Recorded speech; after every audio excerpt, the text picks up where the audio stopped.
पौलुस ने तीमुथियुस 2 में साफ तौर पर कहा है कि पूरी बाइबल परमेश्वर से ही प्रेरित है और ये वचन जो बाइबल में मौजूद है वो परमेश्वर के ही वचन है। क्या किसी ने सोचा है कि पौलुस का कथन परमेश्वर के वचन के अनुरूप है या नहीं? क्या ये प्रभु यीशु के वचनों द्वारा समर्थित है? क्या वहां पर पवित्र आत्मा के वचन साक्ष्य के रूप में हैं? लोगों ने पौलुस के वचनों का प्रयोग करके आंख मूंद कर यह निष्कर्ष निकाला कि बाइबल पूरी तरह से परमेश्वर द्वारा प्रेरित है। तो क्या यह प्रभु के वचन और सच्चाई के अनुरूप है?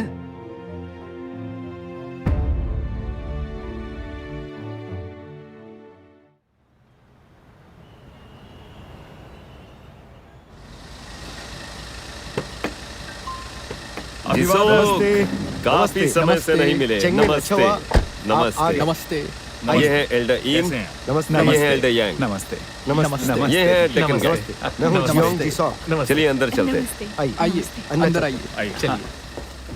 और कैसा चल रहा है? विचारों का आदान प्रदान होते रहना चाहिए। मैंने सोचा नहीं था कि आप आएंगे। बहुत अच्छा। मैं भी एल्डर ईम की संगति में सर्वशक्तिमान परमेश्वर के वचन को सुनने के बाद आया हूं। अच्छा, नमस्ते। अभिवादन आपको। नमस्ते नमस्ते नमस्ते। अभिवादन। नमस्ते। आप लोग बहुत जल्दी आ गए। चलिए अंदर अंदर चलो। आइए इस तरह। आइए, स्वागत नमस्ते। है।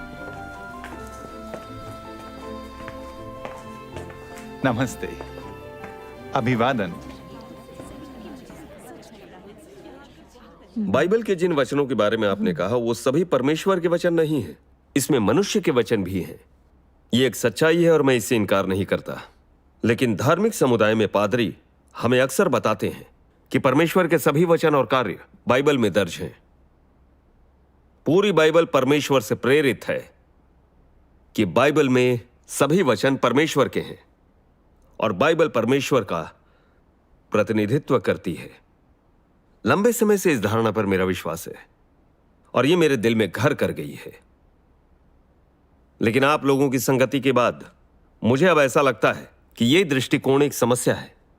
अगर इसका समाधान नहीं किया गया तो यह परमेश्वर के प्रकटन और कार्य की हमारी खोज और जांच को सीधे तौर पर प्रभावित करेगा। आप लोगों ने सर्वशक्तिमान परमेश्वर द्वारा अंत के दिनों में किए गए कार्यों का अनुभव किया और सत्य को अधिक समझते हैं। कृपया हमारे साथ और अधिक सहभागिता करें। हम जो प्राप्त कर रहे हैं उसमें क्या गलत है? पौलुस ने तीमुथियुस 2 में साफ तौर पर कहा है कि पूरी बाइबल परमेश्वर से ही प्रेरित है और ये वचन जो बाइबल में मौजूद है वो परमेश्वर के ही वचन है। हम पौलुस के वचन के अनुसार चल रहे हैं। इसमें क्या गलत है बताइए? आमीन। धार्मिक क्षेत्र में बहुत से लोग मानते हैं कि बाइबल परमेश्वर द्वारा प्रेरित है। पौलुस ने इस बारे में जो कहा था वे उस पर विश्वास करते हैं, लेकिन कोई जांच नहीं करता कि पौलुस के इस कथन का क्या कोई आधार था। ये तो उनका एक तरह का दृष्टिकोण है, क्योंकि वे पौलुस की अत्यधिक आराधना करते हैं और पौलुस के प्रति अत्यधिक अंधविश्वास रखते हैं। क्या किसी ने सोचा है कि पौलुस का कथन परमेश्वर के वचन के अनुरूप है या नहीं? क्या यह प्रभु यीशु के वचनों द्वारा समर्थित है? क्या वहां पर पवित्र आत्मा के वचन साक्ष्य के रूप में हैं? लोगों ने पौलुस के वचनों का प्रयोग करके आंख मूंद कर यह निष्कर्ष निकाला कि बाइबल पूरी तरह से परमेश्वर द्वारा प्रेरित है। तो क्या यह प्रभु के वचन और सच्चाई के अनुरूप है? अगर पौलुस के इस कथन को प्रभु यीशु या पवित्र आत्मा के वचनों के साथ परिपुष्ट किया गया है तो हमें इसे स्वीकार करना चाहिए और इसका पालन करना चाहिए जो परमेश्वर की इच्छा के अनुरूप है। लेकिन हम सब साफ तौर पर जानते हैं कि पौलुस परमेश्वर के विरुद्ध था और प्रभु यीशु का विरोध किया करता था। यह एक बहुत बड़ी सच्चाई है कि वो प्रभु यीशु के कार्य के खिलाफ विपक्ष का मुखिया था। हालांकि प्रभु यीशु ने पौलुस को सुसमाचार फैलाने के लिए एक प्रचारक के रूप में चुना, फिर भी पौलुस एक रचयित प्राणी है, इसलिए उसके वचन निसंदेह पूरी तरह से मनुष्य के ही वचन हैं। प्रभु यीशु परमेश्वर है, जबकि प्रभु यीशु के सभी प्रेरित और अनुयायी मनुष्य हैं। प्रभु यीशु के प्रचारकों और अनुयायियों की तुलना स्वयं प्रभु यीशु से नहीं की जा सकती। जब मनुष्य के वचनों की बात आती है, अगर उन्हें प्रभु यीशु या पवित्र आत्मा के वचनों का समर्थन नहीं मिला है तो मनुष्य कुछ भी कहता रहे, हम उन वचनों को आंख मूंद कर स्वीकार नहीं कर सकते। हाँ, सही कहा। वरना इसके नतीजे कल्पना के परे होंगे। उस समय के बारे में जब सोचते हैं जब फरीसियों ने प्रभु यीशु की निंदा की, तो बहुत से लोगों ने प्रभु यीशु को अस्वीकार कर दिया था क्योंकि वे फरीसियों को मानते थे। उन्हें हटा दिया गया और स्पष्ट रूप से उनकी निंदा की गई क्योंकि उन्होंने प्रभु यीशु का विरोध किया था। क्या हमने इन उदाहरणों से कुछ नहीं सीखा है? बिल्कुल सही। हमें इस बारे में फिर से विचार करना चाहिए। वास्तव में बाइबल में केवल यहोवा परमेश्वर, यहोवा के वचन, प्रभु यीशु द्वारा कहे गए वचन, पवित्र आत्मा के वचन, पैगंबरों द्वारा बताए गए परमेश्वर के वचन और प्रकाशित वाक्य की पुस्तक की भविष्यवाणियां परमेश्वर के वचन हैं। इसके अलावा ये सभी अभिलेख और पत्र मानव द्वारा रचित हैं। इन सब की गिनती परमेश्वर के कार्य के साक्ष्यों के तौर पर होती है और इन्हें बाइबल में दर्ज किए जाने की जरूरत है। लेकिन हमें परमेश्वर के वचन को मनुष्य के वचनों की तरह नहीं मानना चाहिए। मनुष्य के वचन मनुष्य के वचन हैं और सिर्फ परमेश्वर के वचन असल में परमेश्वर के वचन हैं। अगर हम इस बात पर जोर देते हैं कि बाइबल में मानव और शैतान के वचन परमेश्वर के वचन हैं, तो यह परमेश्वर की निंदा और तिरस्कार करना है। इसीलिए कहा गया है कि सभी धर्मशास्त्र परमेश्वर से प्रेरित हैं और सभी परमेश्वर के वचन हैं। तो यह तथ्यों के अनुरूप बिल्कुल नहीं है। तो ये बात है। आपने जो संगति की है वो पूरी तरह निष्पक्ष तथ्यों के अनुरूप है। असल में बाइबल में परमेश्वर के वचन और मानव के वचनों के साथ साथ शैतान के वचन भी शामिल है। ये एक सच्चाई है। ये काल्पनिक नहीं बल्कि स्पष्ट सत्य है। हम इसे पहले कैसे नहीं देख पाए? हाँ बिल्कुल, बाइबल का उनका दृष्टिकोण एकदम सही है। ओह, हम वास्तव में बहुत ही मूर्ख हैं, एकदम अंधे आपने हैं। सही कहा। तो आइए सर्वशक्तिमान परमेश्वर के वचन का एक अंश पढ़ते हैं। मैं आपको पढ़ के सुनाता हूं। वास्तव में भविष्यवाणियों की पुस्तकों को छोड़कर पुराने नियम का अधिकांश भाग ऐतिहासिक अभिलेख है। नए नियम के कुछ धर्मपत्र लोगों के व्यक्तिगत अनुभवों से आए हैं और कुछ पवित्र आत्मा के प्रकाशन से आए हैं। उदाहरण के लिए पौलुस के धर्मपत्र एक मनुष्य के कार्य से उदय हुए थे। वे सभी पवित्र आत्मा के प्रकाशन के परिणाम स्वरूप थे और वे कलीसिया के लिए लिखे गए थे और वे कलीसिया के भाइयों एवं बहनों के लिए प्रोत्साहन और उत्साह के वचन हैं। वे पवित्र आत्मा के द्वारा बोले गए वचन नहीं थे। पौलुस पवित्र आत्मा के स्थान पर बोल नहीं सकता था और ना ही वह कोई पैगंबर था और उसमें दिव्य दृष्टि तो बिल्कुल नहीं थी। उसके धर्मपत्र इफिसस, फिलाडेल्फिया, गलातिया और अन्य कलीसियों के लिए लिखे गए थे। और इस प्रकार नए नियम के पौलुस के धर्मपत्र वे धर्मपत्र हैं जिन्हें पौलुस ने कलीसियों के लिए लिखा था और वे पवित्र आत्मा की भी प्रेरणाएं नहीं है, ना ही वो सीधे तौर पर पवित्र आत्मा के कथन हैं। उसने उस समय के कलीसियों के लिए प्रेरित का कार्य किया था। वह एक कर्मचारी था जिसे प्रभु यीशु के द्वारा इस्तेमाल किया गया था और इस प्रकार उसे कलीसियों की जिम्मेदारी दी गई थी। उसे कलीसियों के कार्य को करने का कार्यभार दिया गया था। उसे भाइयों एवं बहनों की परिस्थितियों के बारे में जानना था और इसी कारण उसने प्रभु में सभी भाइयों एवं बहनों के लिए धर्मपत्रों को लिखा था। जो कुछ भी उसने कहा था वह हितकारी था और लोगों के लिए लाभदायक एवं सही था, किंतु यह पवित्र आत्मा के कथनों को दर्शाता नहीं था और वह परमेश्वर का प्रतिनिधित्व नहीं कर सकता था। यह एक विचित्र समझ थी और एक भयंकर ईश्वरीय निंदा थी, क्योंकि लोग मनुष्य के अनुभवों के लिखित दस्तावेज को और मनुष्य की पत्रियों को पवित्र आत्मा के द्वारा कलीसियों को बोले गए वचनों के रूप में ले रहे थे। यदि लोग धर्मपत्रों या पौलुस के वचनों को पवित्र आत्मा के कथनों के रूप में देखते हैं और परमेश्वर के रूप में उसकी आराधना करते हैं, तो सिर्फ ये कहा जा सकता है कि वे बहुत ही अधिक अविवेकी हैं। और अधिक कड़े शब्दों में कहा जाए तो ये ईश निंदा नहीं तो और क्या है। एक मनुष्य परमेश्वर के बदले में कैसे बात कर सकता है और लोग उसके धर्मपत्रों के लिखित दस्तावेजों और उसकी कही बातों के सामने कैसे झुक सकते हैं, जैसे मानो वह कोई पवित्र पुस्तक या स्वर्गीय पुस्तक हो। क्या परमेश्वर के वचनों को एक मनुष्य के द्वारा सामान्य ढंग से बोला जा सकता है? एक मनुष्य परमेश्वर के बदले में कैसे बोल सकता है?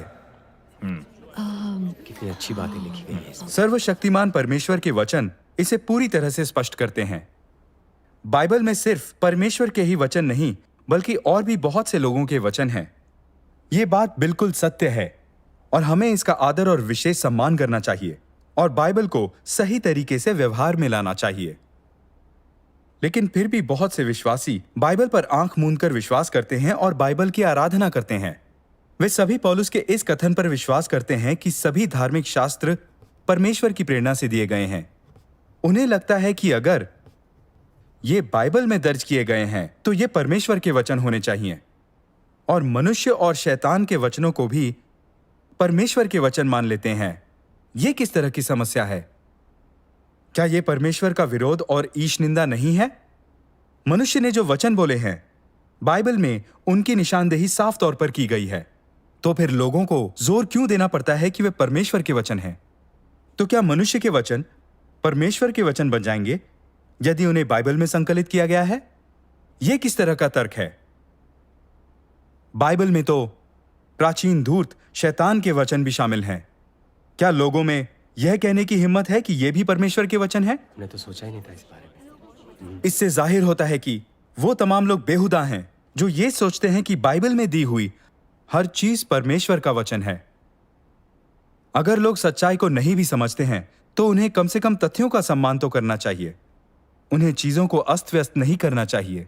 हाँ, बिल्कुल सही कहा। हमने परमेश्वर पर विश्वास किया है और कई सालों तक बाइबल को पढ़ा है। हम कैसे कह सकते हैं कि बाइबल में मनुष्य के वचन परमेश्वर के वचन हैं? ये वास्तव में तथ्यों को तोड़ मरोड़ कर पेश करना है। कितनी शर्मिंदगी की बात है। सही है, बाइबल में कौन से वचन परमेश्वर के और कौन से मनुष्य के हैं, इन सब की निशानदेही बिल्कुल साफ है। तभी तो हम जोर देते हैं कि बाइबल में सभी कुछ परमेश्वर के वचन हैं। हम कितने मूर्ख और अज्ञानी हैं। पौलुस के वचनों ने हम सबको गुमराह कर दिया है। सही कहा। हाँ, हम सभी जानते हैं कि सिर्फ परमेश्वर के वचन सत्य, मार्ग और जीवन हैं।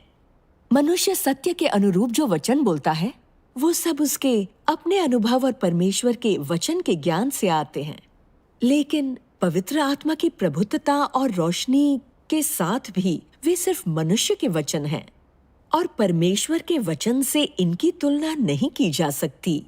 परमेश्वर का वचन परमेश्वर के अंतर्निहित स्वभाव की अभिव्यक्ति है और वो जो है और वो सब कुछ है। ये सकारात्मक चीजों की वास्तविकता है और मानव का जीवन हो सकती है।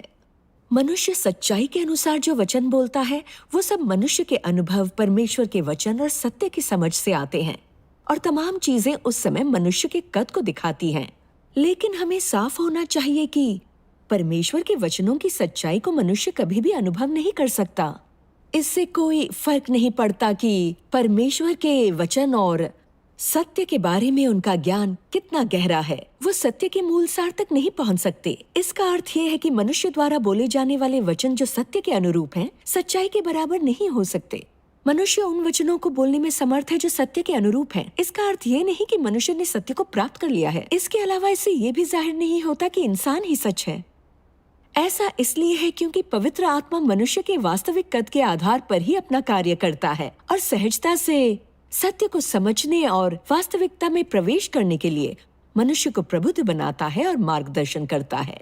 इसलिए जो वचन सत्य के अनुरूप हैं और उन लोगों ने बोले हैं जिनका उपयोग परमेश्वर ने किया है, वे सभी सीमित अनुभव और सत्य की समझ हैं और सत्य के सार से बिल्कुल भिन्न हैं। ऐसे वचन जो कि सत्य के अनुरूप हैं, वे सिर्फ थोड़ी सी मदद और फायदा कर सकते हैं। ये मानव का जीवन नहीं हो सकते और परमेश्वर के वचनों से इनकी तुलना नहीं की जा सकती। मुझे सर्वशक्तिमान परमेश्वर के वचनों को पढ़ने की अनुमति दें। सर्वशक्तिमान परमेश्वर कहते हैं, पवित्र आत्मा के प्रबोधन के सभी शब्द परमेश्वर के वचन का प्रतिनिधित्व नहीं करते हैं, सत्य का प्रतिनिधित्व नहीं करते हैं और वे सत्य से संबंधित नहीं हैं। केवल ये कहा जा सकता है कि उन लोगों को सत्य की कुछ समझ है और पवित्र आत्मा का कुछ प्रबोधन, और सत्य ही स्वयं परमेश्वर का जीवन है। उसके स्वयं के स्वभाव का प्रतिनिधित्व करता हुआ सत्य उसके स्वयं के तत्व का और उनमें निहित सब कुछ का प्रतिनिधित्व करता है।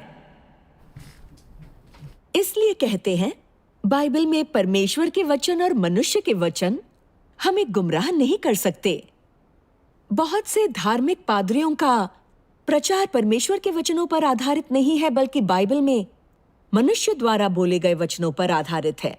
वे बाइबल में दिए गए मनुष्य के वचनों को सत्य मानकर लोगों को उनका अभ्यास और पालन करने के लिए कहते हैं। इससे आसानी से भ्रम पैदा किया जा सकता है, क्योंकि मनुष्य के वचन मनुष्य का जीवन नहीं हो सकते और केवल परमेश्वर के वचन ही मनुष्य का जीवन हो सकते हैं।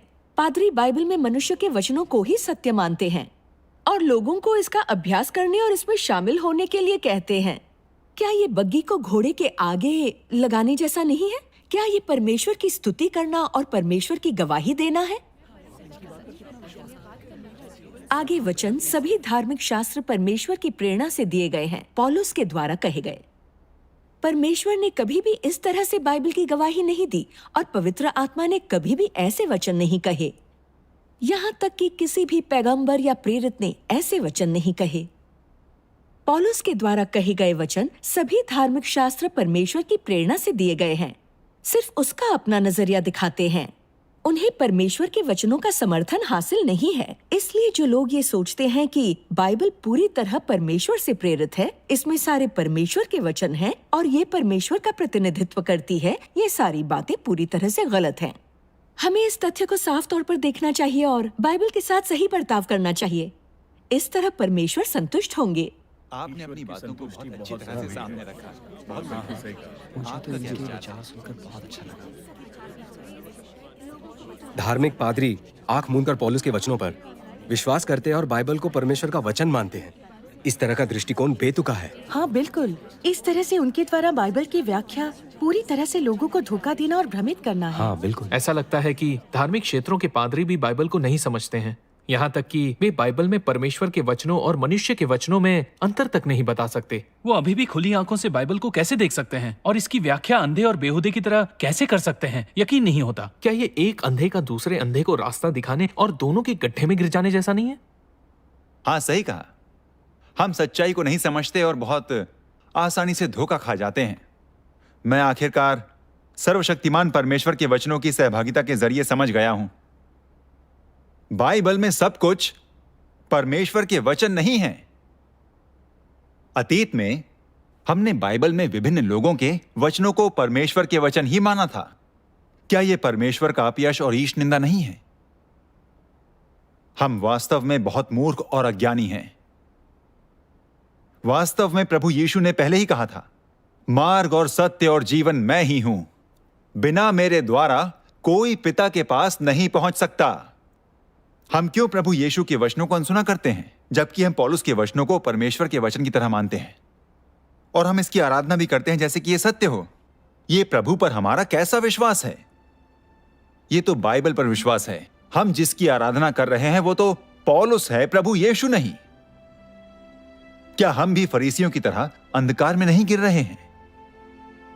अगर हमने सर्वशक्तिमान परमेश्वर के वचन को नहीं पढ़ा होता तो हम ये समझ नहीं पाते कि धार्मिक अगुवाओं ने हमें अंधा बनाकर अंधकार में धकेल दिया है।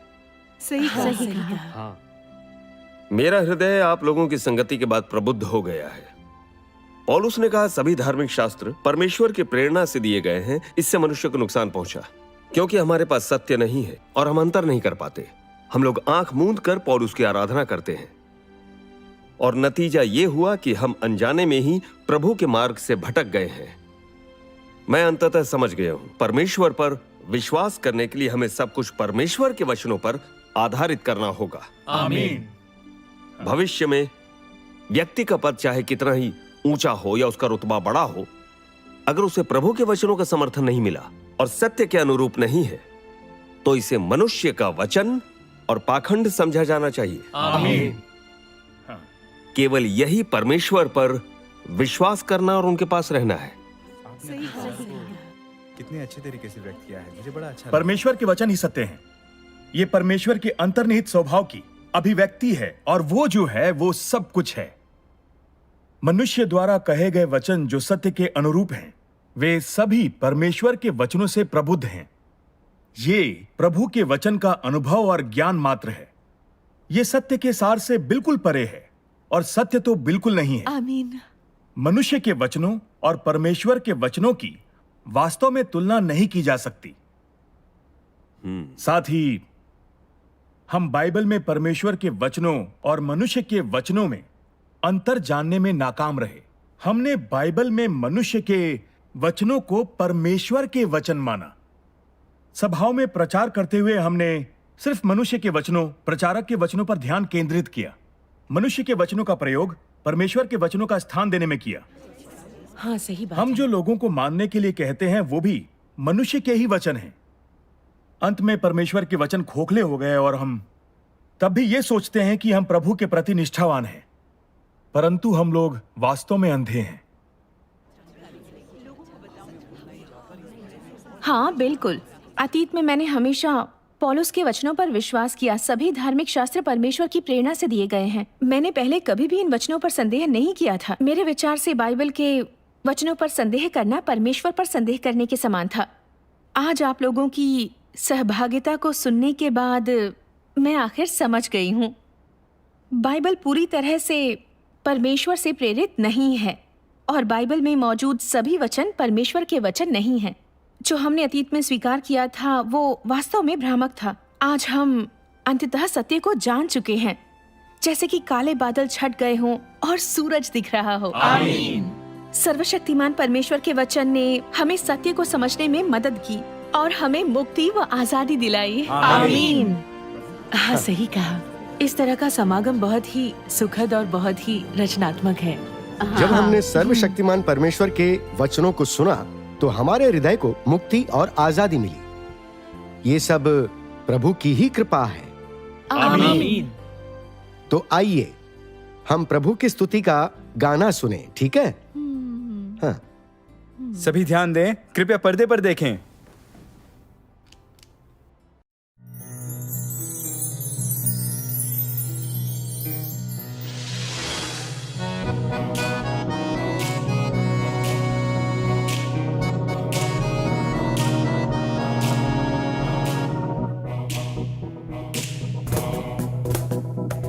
ईश्वर के परिवार में लौटाया, जोश और खुशियों से भरकर। नाज है सच्चे प्रभु, जाना तुझे, दिल अपना मैंने किया तुझे अर्पण। आंसुओं की घाटी से गुजरा मगर, देखा है मैंने प्रेम प्रभु का। दिन ब दिन बढ़ता प्रभु में प्रेम मेरा है, प्रभु मेरी खुशियों का खजाना। उसकी सुंदरता पे मोहित मेरा दिल, जुड़ा है बस प्रभु से। कितना भी चाहो प्रेम पूरा ना होगा प्रभु महिमा के गीत दिल में मेरे। कनान की पावन धरती पर सब निर्मल है, सब सजीव। सर्वशक्तिमान परमेश्वर सत्य वचन कहता है, राज के युग में हमें ले जाता है। उसके वचनों में है मिलती नई राह, चलना जिस पर चाहिए हम सबको। स्वर्ग का सपना बना सच्चाई, ना अब कुछ खोजना हमको। रूबरू ईश्वर से मिल खुश होते, वचनों में उसकी इच्छा पहचानते हैं। परमेश्वर है धर्मी और सच्चा, मैंने जाना इतना प्यारा है ना हो सके बयां। कितना सुंदर प्रियतम मेरा, उसकी शोभा दिलों को हर ले। खींचे यूं हमको उसकी सुगंध, उसे दूर जाने न दे।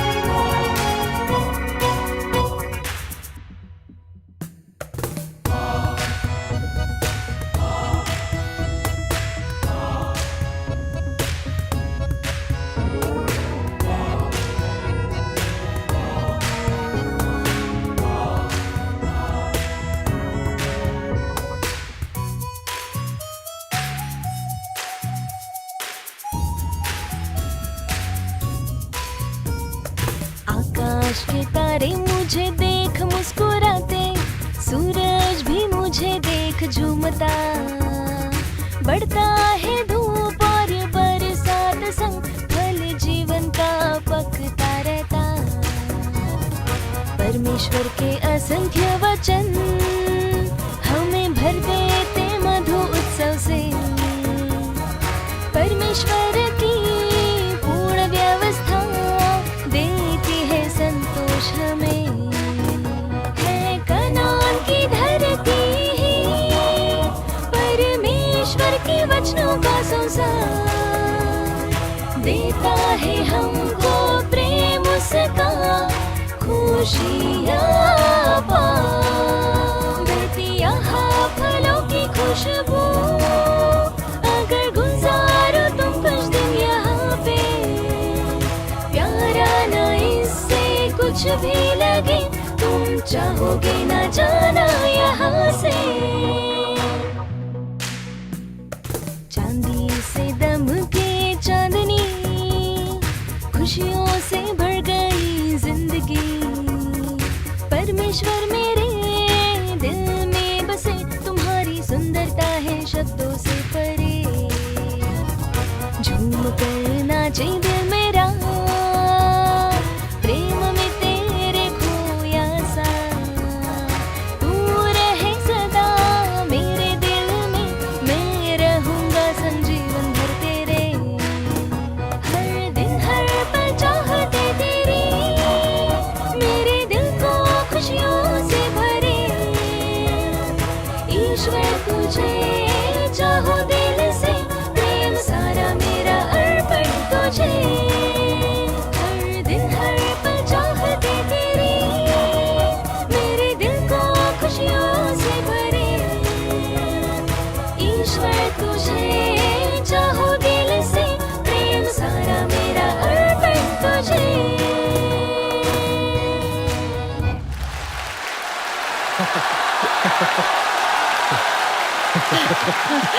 ये गाना बहुत अच्छा लगता है, ये शानदार है। इसे देखकर मैं बहुत जोश में हूँ। कनान की शुभ धरती पर वाकई जीवन है। हाँ सही कहा। मुझे इनसे बड़ी ईर्ष्या हो रही है। परमेश्वर के वचन और उनकी उपस्थिति का आनंद लेते हुए ये लोग बहुत ही खुश और आनंदित हैं। हाँ सही कहा।